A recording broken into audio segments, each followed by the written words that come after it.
Hoje a gente vai citar sobre 5 setores que são o contrário do setor perene. Eu já citei para vocês aqui em um vídeo quais seriam as minhas top empresas e a minha carteira é pública aí para vocês olharem. E eu gosto muito, pelo menos 80% da minha carteira, que ela seja previdenciária. E quando se fala de previdenciária, fala de setor perene. Então esses 5 setores são o contrário de setor perene e o próprio Luiz Barça diz, nessas aí eu nem dero, nem coloco meu dinheiro nisso aí. Então fique esperto, se você tiver dinheiro em alguma dessas empresas, você tem que tomar realmente cuidado com isso, justamente para não sofrer, né, como as pessoas que já investiram nesse tipo de empresa sofreram. Inclusive vou falar sobre uma experiência minha que ainda está na minha carteira, então fica até o final aí, que você vai evitar muitos problemas assistindo esse vídeo. Aí, Léo, eu tô começando a investir e tal, comprei tal empresa, não sei se é pro setor perene, fica até o final do vídeo que pelo menos quais evitar você vai saber. O primeiro setor que você deve evitar, e a gente consegue, você mesmo, se você parar para analisar, você consegue entender o motivo disso aqui, né? O primeiro setor que você deve evitar é o setor de aviação. A gente sabe quantos são os problemas do setor de aviação, né? Eles dependem de muita coisa para dar certo. Eles dependem do preço do combustível, eles dependem da macroeconomia, não tem como negar isso. Se o pessoal tiver, né, em um momento de economia onde a inflação está muito alta, taxa de juros está muito alta, quando você compra a sua passagem, você parcela ou não? A maioria das pessoas parcela. Como que as pessoas vão parcelar sendo que está um momento difícil de economia, em crise, momentos de crises sanitárias, como foi o que aconteceu com os shoppings, como foi o que aconteceu, né, com essas linhas aéreas aí, então não dava para viajar. Então são vários e vários problemas. E olha só o tanto de empresas do setor de aviação que já faliu, elas já desapareceram. A Varig, a VASP, Transbrasil, Cruzeiro, Panais, Real Aerovias, então foram inúmeras. Hoje, quando eu falo de empresas aéreas, quais são as duas principais que você vai lembrar, né, que inclusive estão na bolsa? É Gol e Azul. Vamos ver como que elas se desempenharam nos últimos 5 anos, pra você entender como que tá funcionando, se esse setor realmente está se desempenhando bem ou não. Olha só isso aqui, Gol nos últimos 5 anos caiu aí 58%. E a Azul tá diferente? Não, 60% de queda. Ah, depois vai recuperar. Essas margens são muito curtas para serem recuperadas, né? Para uma empresa que caiu 60% se recuperar, tem que valorizar muito mais do que 100%. Eu não acredito nessa recuperação e realmente não acredito no setor. Apesar de você pensar assim, não, mas as passagens estão caras. Aí que tá, eles precisam até subir muito o preço das passagens, que deveria ser algo, né, muito mais barato, para poder ver se consegue criar um pouco de margem ali, e mesmo assim eles não conseguem, né? Vai dar uma analisada aí nos RIs dessas empresas que você vai ver que normalmente elas sempre estão no prejuízo ou então com a margem bem curtinha, algo que realmente confere muito risco à empresa, porque tá bem curtinho agora, né, que tá tudo dando muito certo, imagina quando acontecer alguma coisinha ruim, né? Não é aquelas empresas, igual eu falei num vídeo anterior aí, que são empresas à prova de bala, que os caras dão um tirão de 12 na cara assim da empresa e a empresa só dá uma balançada e volta, né, desempenhando muito e muito lucro. Segundo setor, tenta adivinhar, segundo setor, turismo, né? Praticamente o turismo, ele depende dessas linhas aéreas, né? Então o setor de turismo, essas empresas de turismo, elas também sofrem muito com isso aí. E olha só, eu vou te citar 3 fatores que eu pensei aqui na hora que poderiam atrapalhar, né, o setor de turismo. E você tem que fazer isso quando você for investir em outras empresas também, tá? Olha o câmbio. Essas empresas, elas vendem passagem para você, né, em reais. E elas vão vender passagens internacionais. Então o câmbio altera muito o valor das passagens. Dificulta muito essa venda. Então às vezes ela faz uma venda para você daqui a 2 anos e essa passagem ainda não foi compra, né? Então se nesse período aí o dólar subir, ou então no caso o euro, independente para onde você vai, elas também levam prejuízo, né? Então é muito difícil você fazer uma empresa de turismo funcionar por causa do câmbio, porque a gente mora num país que tem uma moeda fraca. Outra coisa que surgiu aí que acabou com as empresas de turismo, milhas, né, cara? Agora você consegue sites paralelos que você consegue comprar esses pacotes muito mais em conta. Outra coisa, financiamento. O financiamento é a mesma coisa lá da passagem aérea, né? Quando você dificulta muito o giro da economia, e no Brasil a gente tem realmente uma inflação muito alta, agora que a gente tá tranquilo, a inflação tá de 5, 4,18, 5,19. Isso a gente tá tranquilo. Lá nos Estados Unidos todo mundo tá comentando sobre a crise, recessão, tarará, tururu. Só que na verdade a inflação lá bateu 5 tem pouco tempo. Olha para você ver como que índices, né, se comportam em diferentes países, né? E no Brasil a gente já está acostumado com isso, é muito difícil fazer financiamento, realmente. A gente não gasta e nem separa muito dinheiro para poder fazer turismo, né? É só realmente para uma renda muito mais alta. Você lembra de alguma empresa que está na bolsa? Eu lembro, olha só, CVC. Olha só o quanto que caiu aí nos últimos 5 anos. É sobre isso, né? Como que você vai colocar o seu... Ah, não, mas eu acho que vai subir. Ah, Léo, mas aí na última semana subiu 2%. Você não tem que ficar nesse eu acho. Você tem que ler o RI e tomar uma decisão. Você quer essa empresa aqui pro resto da sua vida? Se você quer arriscar, tudo bem. Você pode arriscar. Separa um pedacinho da sua carteira de 10 a 20%. Se você está começando agora, separa 10% da sua carteira pra você não assustar muito com o mercado. Separa 10% da sua carteira pra você atirar. Aí você pode atirar nessas empresas aí que, na minha opinião, você pode até especular, mas você não vai ganhar nada de proveitoso disso aqui. Então normalmente você vai perder. Se você sofrer uma valorização aí de 15, 20%, como você vê algumas vezes a Magalu subindo, por exemplo, você vai ganhar ali 20% desse patrimônio. Não sei se você é um trade tão experiente, principalmente você está começando, para poder aproveitar dessas quedas aí, dessas altas repentinas, né? Tem muita gente que faz isso profissionalmente e já perde dinheiro. O cara é profissional, sem computadores. Algumas empresas já faliram por conta de trade. Então, pô, não faz sentido, na minha opinião, você arriscar nessas empresas de especulação. Faz sentido você arriscar em empresas que você acha que vai dar um break-even, vai dar um reviravolta ali, vai melhorar, ou se é só especulação de mercado. E para isso você tem que entender LRI, né? Então não é assim, vou começar arriscando. Comece em previdenciários. Na verdade, você tem que começar em fundos imobiliários. Assiste o vídeo de ontem que eu soltei aqui, ó. O curso que você precisa para fundos imobiliários. Você decidir se vai começar ou não. Tá aqui, ó.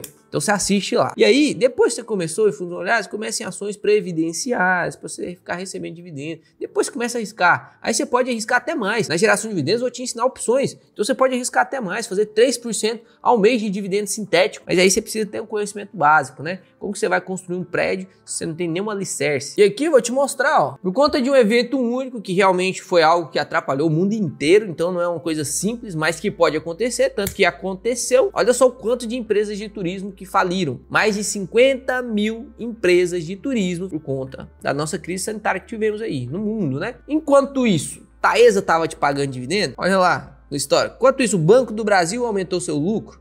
Olha lá. Dá um pause no vídeo e vai lá olhar os dividendos. Poxa, é uma filosofia que não é nem difícil você aceitá-la. É uma filosofia que você quase incorpora por osmose por ver tantos benefícios, né? E poucos malefícios. Terceiro setor, olha só, setor de frigoríficos. O Barsi fala disso. Olha só o que ele fala sobre frigoríficos. Acontece que o setor de frigoríficos, ele em muitas ocasiões, ou pelo menos em algumas ocasiões, ele acaba sendo assim, não preferido por pessoas que têm assim preferências, né? Preferências definidas, como por exemplo, o cidadão não compra ações de empresa de cigarro, o cidadão não compra ações de empresas de bebidas alcoólicas, o cidadão não compra ações que mata gado ou que mata suíno, tá entendendo? Então, a questão dos frigoríficos, elas ostentam também essa forma de rechaçar, tá entendendo? E também porque existem outros componentes, como febres, aftosa, né? As pestes, enfim. E isso é uma coisa que normalmente dificulta bastante. Inclusive, eu senti que ele quis falar assim, né? Porque esses veganos aí, esses vegetarianos não comem carne. Eu senti que ele quis falar, mas ele não falou, ele foi bem educado.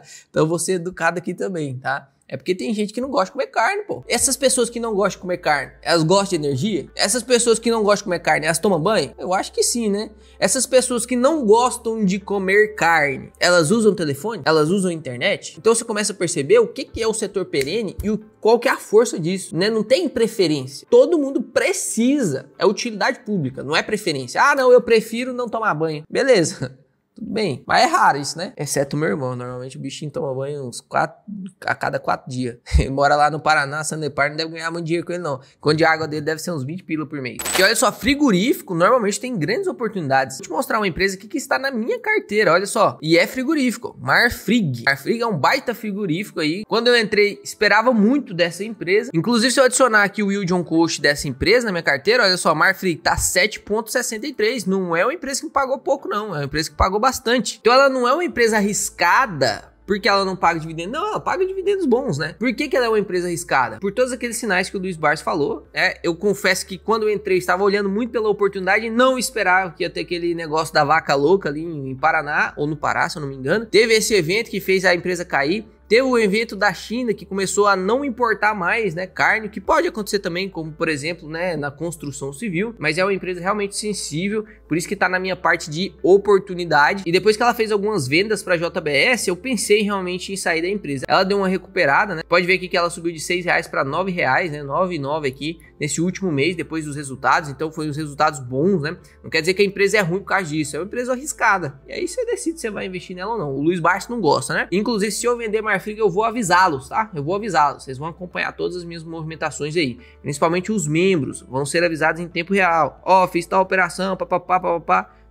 Não para seguir diquinha, mas para deixar as pessoas informadas, porque minha carteira é pública e eu tenho que ter a maior transparência possível. Eu não gosto daquelas carteiras públicas que na verdade o cara faz as movimentações e depois só vem falar as movimentações que ele fez. Aí não é tão público assim, né? Vamos pro quarto setor? O quarto setor, ó, de varejo, que não é nem segredo para você, né? Setor de varejo. E assim, se você abrir a parte de varejo aí, Magalu, Via Varejo, enfim, né, que agora é Grupo Casas Bahia, você vai ver que as margens delas ou estão no prejuízo ou são muito curtas. Quanto essas varejistas precisam de movimentação de caixa para poder fazer o negócio dar certo, tanto de estoque que elas precisam, né, o quanto que elas parcelam isso, você começa a pensar em quê? PCA, por exemplo. Você vai lá e compra, sei lá, um móvel aí de R$1.000. A empresa compra R$1.000 e ela vai te vender por 1.200, vai fazer uma margenzinha ali, né? E olha que essa margem tá muito grande, 1.200 tá muito grande. E aí tem que tirar desses 200 aí de lucro, tudo que ela precisou, né? O frete, o tempo que ficou guardado no estoque, mobilização de capital, né? Tem que tirar isso. Um monte de coisa que tem que ser retirada. A margem fica bem baixinha. Aí o cara vai lá e parcela em 24 vezes, em 12 vezes. O IPCA aqui no Brasil a gente sabe que não é muito barato, né? Então pega, por exemplo, o IPCA ali do ano 2022 foi 12% que fechou. Então ele pegou, comprou por 1.000, vendeu por 1.200, só que desses 200 provavelmente uns 100 foi de custo, então ele pegou por 1.000 e vendeu por 1.100, teve R$100 de lucro. Só que aí o cara vai pagar isso parcelado em 12 vezes. Então quando a empresa receber todo esse montante ali dessas parcelas, a inflação bateu 12%, que seria R$120. É muito difícil você ganhar com varejo, é muito difícil ganhar com varejo. Uma empresa que é varejista, ó, eu desafio você, pesquisa historicamente aí, a empresa varejista que pagou dividendos. Não existe, porque normalmente não tem como pagar dividendo, não tem lucro, ou se tem lucro é só para poder suplantar estoque. Então é muito difícil. E quando eu falo de varejo, o que você pensa aí na sua cabeça? Magalu, né, que nos últimos 5 anos caiu 58%, e Via Varejo, que nos últimos 5 anos, no último ano caiu 73%. Em varejo realmente nunca vou investir. Na verdade, na minha opinião, é o pior setor da bolsa. Varejo é o pior setor da bolsa, principalmente eletroeletrônicos, né? É o pior setor da bolsa. Até turismo, não, pior que turismo também é muito ruim. Mas é bem difícil escolher o pior entre os aqui. E agora vem um aqui, ó, setor de construção civil, que é o último, setor de construção civil. O Luiz Barsi, ele já fala mal dos fundos imobiliários, né? Vou deixar um vídeo aqui para você, onde eu comento por que o Luiz Barsi não investe em fundos imobiliários. E ele também não investe em ações de construção civil, o que faz total sentido. Parabéns pro Barsi, porque se ele discordasse de fundos imobiliários e investisse em construção civil, seria muita hipocrisia, né? Seria, assim, na verdade, uma confusão. Parabéns pro Barsi, ele é íntegro pra caramba. Tem algumas coisas que eu não concordo com ele? Tem sim, isso é de investidor para investidor, né? Inclusive, quero muito dar um abraço no Barsi. Mas o mais admirável no Barsi, que eu acho, né, na minha opinião, é que ele é firme com as decisões dele. Ele tomou uma decisão, ele mantém aquela decisão até o final. Ele não fica trocando, não, diferente de alguns aí, né? Então ele falou, que é isso que eu acredito. Não tem problema você trocar o que você acredita, mas também isso não pode virar uma salada de fruta, né? Ou então você não tem filosofia nenhuma, você não pode defender a sua, né? Afinal, você não tem, qualquer coisa você troca. Então respeito ao Barsi por isso aqui, tá? Respeito ao Barsi por ele conseguir abrir um vídeo e falar, pô, eu não gosto disso e disso e não tô nem aí. Eu não gosto mesmo. Pronto, acabou. Aí, respeito.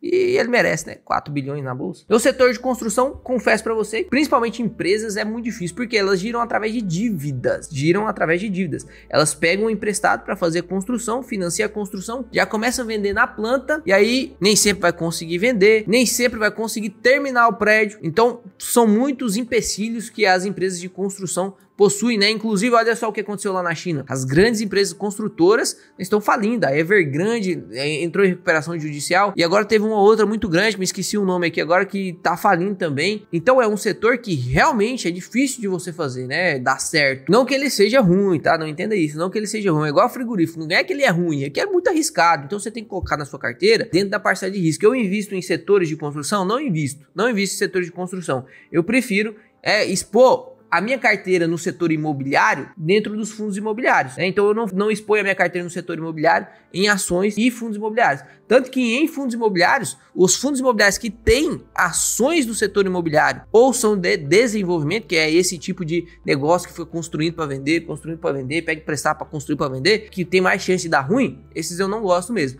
O que eu exponho meu dinheiro no setor imobiliário? Ponho meu dinheiro no setor imobiliário naqueles onde compro participação de um prédio e recebo aluguel desse prédio. Então é totalmente diferente, né, do que um perfil de empresa do setor de construção tenta oferecer para o seu acionista. Então eu compro o prédio, porque o prédio vai pagar 10 mil reais de aluguel e daqueles 10 mil, R$1 vai ser meu, porque eu comprei uma porcentagem de participação. Esse é o intuito dos fundos imobiliários na carteira. E ontem eu soltei uma aulona, né, cara? 30 minutos de vídeo. Confesso que eu saí suado daquele vídeo. Tanto que eu conversei com vocês, mas sem brincadeira é o melhor vídeo do YouTube sobre fundos imobiliários. Eu tenho certeza. Inclusive eu quero que você me ajude a descobrir se é o melhor vídeo ou não. Assista todos os vídeos no YouTube de fundos imobiliários e depois vem no meu comentário aí, vem aí no vídeo e fala: Léo, eu já assisti alguns e esse aqui é o melhor. Porque se não for o melhor, eu quero gravar o melhor para vocês. Eu quero que vocês tenham a melhor experiência aqui nesse canal. Eu me comprometo 300% com vocês. Se não tem o melhor vídeo, vamos fazer o melhor vídeo. Eu preciso da ajuda de vocês para isso. Espero que você tenha gostado desse vídeo. Corra desses setores se você não tem experiência. Conforme você vai adquirindo experiência, o único que eu entraria aqui é realmente frigorífico, que foi o que eu entrei. E se eu for sair, você vai saber. Então avalie muito bem antes de você fazer as suas decisões, né? Suas tomadas de decisões na hora de você investir na bolsa. Espero que você tenha gostado do vídeo. Se afaste desses setores.